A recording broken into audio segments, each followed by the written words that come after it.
Hai, welcome to Artocles. Sebelumnya saya mengucapkan bela sungkawa dulu ya untuk teman-teman kita yang di Vietnam. Karena kan kemarin dalam beberapa hari terakhir ada topan Yagi di sana sampai menewaskan hampir 200 orang dan juga ratusan jiwa masih hilang. Tapi hari ini kasusnya bukan dari sana.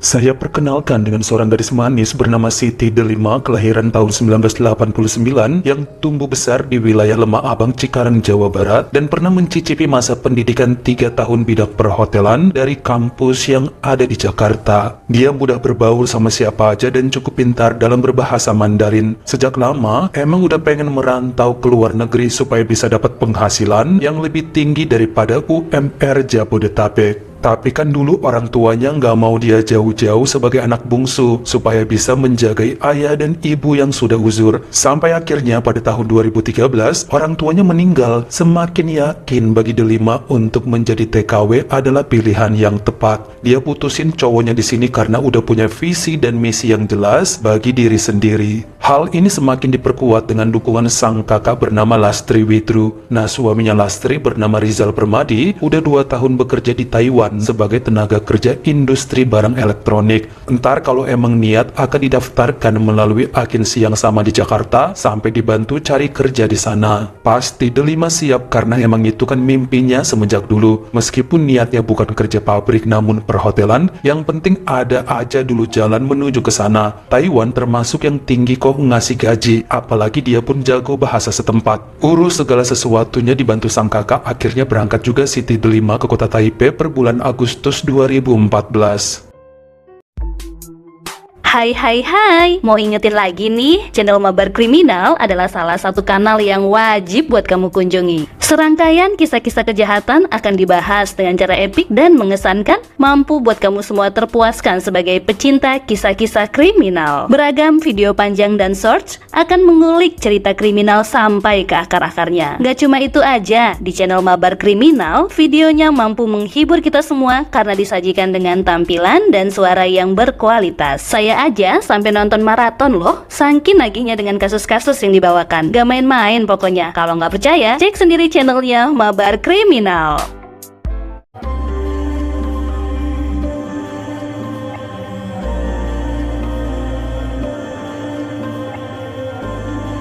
Awal berada di Taiwan, Delima sempat bekerja pada Hotel Good Morsida bagian Binatu, yang kemudian pindah tugas menjadi petugas kebersihan. Dia tinggal bersama teman-teman lainnya yang juga pendatang dengan menyewa apartemen kayak rumah susun sih, dengan unit berisikan 4-5 orang. Kebanyakan kerjanya juga di sekitaran Jalan Heping. Bukan hanya yang datang dari Indonesia, ada juga yang dari Filipina, Bangladesh, bahkan India. Pokoknya Delima sangat menikmati waktunya tersebut. Dia pun menjalin hubungan dengan beberapa lelaki yang juga TKI, tapi nggak ada yang benar-benar serius. Sementara kalau emang lagi libur dan tidak punya kegiatan bersama temen, ya ketemuanlah dengan abang iparnya, si Rizal Permadi tadi. Sekedar makan atau minum kopi bareng sebagaimana saudara seharusnya. Info sedikit ya mengenai Rizal dan sang istri Lastri yang memiliki 2 orang anak. Dulu lelaki ini waktu di Cikarang kerjanya jualan daging, sampai kemudian berhasil berangkat ke Taiwan dan keuangan pun semakin baik. Terakhir udah berhasil bangun rumah kecil-kecilan di dekat pasar Pasimal, beli mobil dan motor yang seringnya tidak dipakai. Biasalah kalau orang kita, yang penting punya benda-benda mewah sebagai tolok ukur kesuksesan, meskipun nggak dipakai. Rizal juga pulangnya setahun 2 kali untuk bisa bertemu dengan anak supaya mereka nggak lupa sama bapaknya. Masih pada kecil sih, usia 6 dan 4 tahun. Rizal ini juga yang kemarin banyak membantu Delima untuk masuk kerja di Hotel Good Morsida dari kenalannya.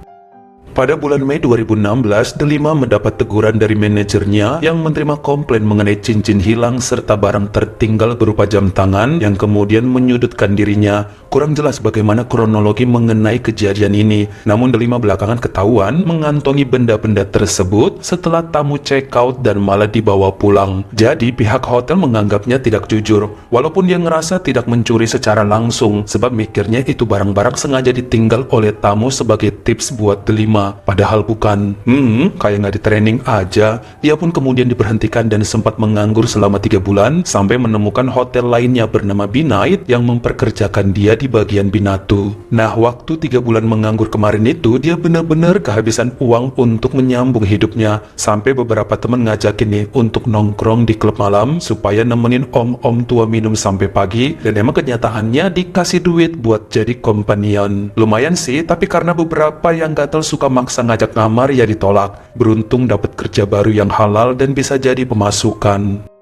7 bulanan kerja di tempat baru ternyata bikin stres juga, hingga akhirnya setiap diajakin temen nongkrong di klub malam pasti diturutin sama Delima. Disinilah dia rutin bertemu dengan seorang duda usia 41 bernama Yiteng Sai yang bekerja sebagai staf keuangan di perusahaan distributor piring dan gelas keramik. Saling tukar nomor handphone sampai akhirnya sering jalan dan bertemu untuk sekedar peluk-pelukan atau mesra bersama. Namun belum ada status resmi berpacaran. Bahkan pada bulan Juni 2018 setelah dekat selama 2 bulanan, langsung diperkenalkan pada abang iparnya. Rizal seneng lah ngobrol sama Yiteng karena berwawasan luas dan juga punya pengalaman dalam dunia kerja. Lumayan untuk menambah koneksi dengan warga lokal. Apalagi duitnya banyak kan, kalau kawin sama Delima, mereka bisa bikin dinasti di Taiwan. Entar si Lastri dan anak-anaknya diajak pindah ke situ dari Cikarang. Tapi kenyataannya setelah Delima cerita bahwa hubungannya nggak lebih dari temen, ya Rizal pun membleh. Jadi dikenalinnya dalam rangka apa? Apa mungkin si Delimanya yang so jual mahal sampai Yiteng pun jadi ragu? Kaya loh dia, kalau bisa jangan sampai dilepas. Justru itu yang bikin iparnya bingung karena menurut Delima, dia udah berusaha selama 2 bulan ini nurutin semua permintaan Yiteng, tapi pas diajak pacaran malah lelaki tersebut cuma tersenyum. Sampai ketahuan juga bahwa ternyata Delima sudah menyerahkan kesuciannya pada pria itu lebih dari 3 kali, tapi belum ada juga tanda-tanda dirinya bakal diajak berhubungan serius. Weh, Rizal apa kaget dengernya, makanya kemudian disuruh untuk menyelidiki lebih dalam. Siapa tahu Yiteng udah punya wanita lain, makanya belum ngasih kepastian.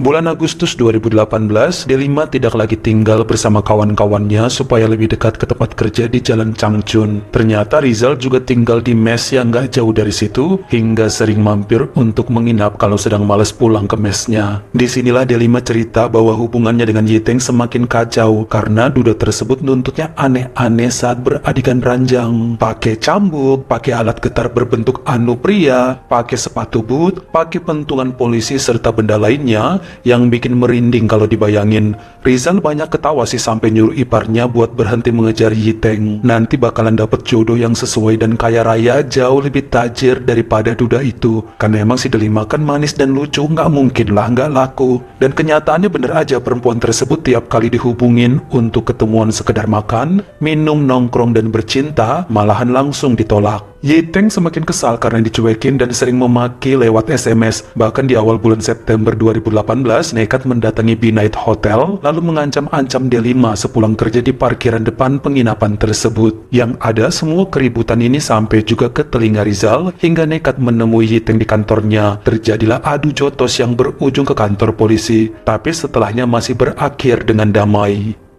Namun yang namanya warga pendatang, tetap saja Rizal dan Delima yang kemudian mendapat intimidasi dari beberapa orang tidak dikenal yang memukul Rizal di tanggal 14 September 2018 saat dirinya baru pulang dari kerjaan. Delima pun mengurus abang iparnya itu saat cuti sakit hampir 2 mingguan. Sang istri Lastri yang ada di Indonesia ngerasa sangat bersyukur ada yang mengurus suaminya saat keadaan luka-luka begitu. Padahal yang tidak dia ketahui bahwa Rizal dan Delima sudah memutuskan untuk tinggal dalam satu kontrakan demi menghemat pengeluaran sejak bulan lalu. Mereka nggak berani ngaku pada Lastri. Yang uniknya lagi, rasa cinta muncul karena terbiasa bersama. Jadi kalau lagi kangen sama istri yang jauh di Indonesia, ya Rizal ngembat si Delima yang dengan sukarela menggantikan tugas kakaknya untuk ngeluarin tetesan oli dari burung lelaki tersebut. Bahkan beberapa rekanan kerja Delima di tempat kerja baru ini justru mengira bahwa Rizal adalah suami dia. Soalnya sering diantar jemput kerja, dan kalau nongkrong sama teman-teman itu saat malam minggu, seperti nggak ada segannya kok si Rizal ke Delima main peluk, nyuapin makanan, atau saling cium kening. Udah kayak couple beneran. Habis setiap ditanya pun nggak pernah ngasih jawaban yang pasti. Kalian suami istri ya? Cuma dibalas dengan senyuman. Emang sih saat melamar kerja dulu mereka taunya Delima berstatus single. Tapi itu udah biasa, banyak yang ngaku lajang supaya keterima kerja. Soalnya syaratnya begitu. Padahal mah aslinya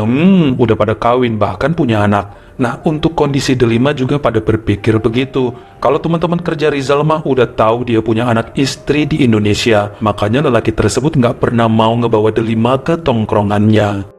Pada hari Jumat 12 Oktober 2018, Yiteng kembali menemui Delima sepulang kerja karena udah semingguan ditelepon gak diangkat-angkat. Lelaki itu mau ngajakin untuk bermesraan sekaligus menjalin hubungan pertemanan kembali. Tapi Delima menolak karena dia tahu duda tersebut cuma pengen enak-enak doang, bukan ngajak kawin atau berumah tangga. Males lah kalau kayak gitu buat apa? Sampai diikutin Delima ke rumahnya dan bertemulah dengan Rizal yang bikin suasana hampir memanas lagi. Belakangan emang si Yiteng pun ngalah dan pergi dari sana, tapi dia tidak menyerah begitu saja. Dihubungin beberapa kawan kerja Rizal sampai berhasil ngobrol sama manajernya. Dikasih tahu mengenai hubungan lelaki tersebut dengan iparnya yang tinggal satu atap tanpa ikatan pernikahan. Hal ini makin berlanjut sampai juga ke telinga istrinya di Cikarang yang membuat hati Lastri gundah gulana, lalu menelepon suaminya sambil mencak-mencak. Apa benar tinggal bareng sama Delima satu atap bahkan sering bermesraan? Rizal berhasil menenangkan dengan bilang itu semua fitnah dari orang yang sakit hati terhadap Delima. Adiknya pun ikut menguatkan keterangan tersebut. Pada hari Minggu tanggal 21 Oktober 2018, beberapa polisi datang menggedor kediaman Delima menjelang pukul 11 malam yang bikin dia terkaget luar biasa. 4 orang petugas langsung masuk menuju ke kamar, lalu mengacak-ngacak kasur serta lemari di sana. Keributan ini menimbulkan rasa penasaran tetangga yang kemudian ikut berkerumun di depan kontrakan mereka karena mau tahu ada apa di situ. Keduanya tidak dapat menunjukkan surat ataupun dokumen sebagai pasangan resmi suami istri, makanya bakal dibawa ke kantor polisi untuk diproses. Saya juga baru tahu ternyata di kota Taipei ada ketentuan seperti ini. Namun saat sedang dibongkar sana-sini, ternyata polisi menemukan ada banyak alat permainan bercinta berbentuk kenti pria di bawah tempat tidur Delima. 13 biji ya, menurut saya itu banyak. Yang gilanya lagi, polisi juga menemukan narkoba di laci lemari paling bawah yang kemudian diakui Rizal sebagai kepunyaannya. Nggak ada ampun, mereka pun diciduk. Belakangan ketahuan bahwa semua ini adalah hasil laporan dari Pak Yiteng Sai. Dia pun ada di sana saat penggerebekan, tapi menunggu di luar rumah sambil memvideokan. Hasil rekaman itu berhasil dikirim kepada istri Rizal yang ada di Pasimal, sampai si Lastri pun pingsan dengan kenyataan menyakitkan tersebut.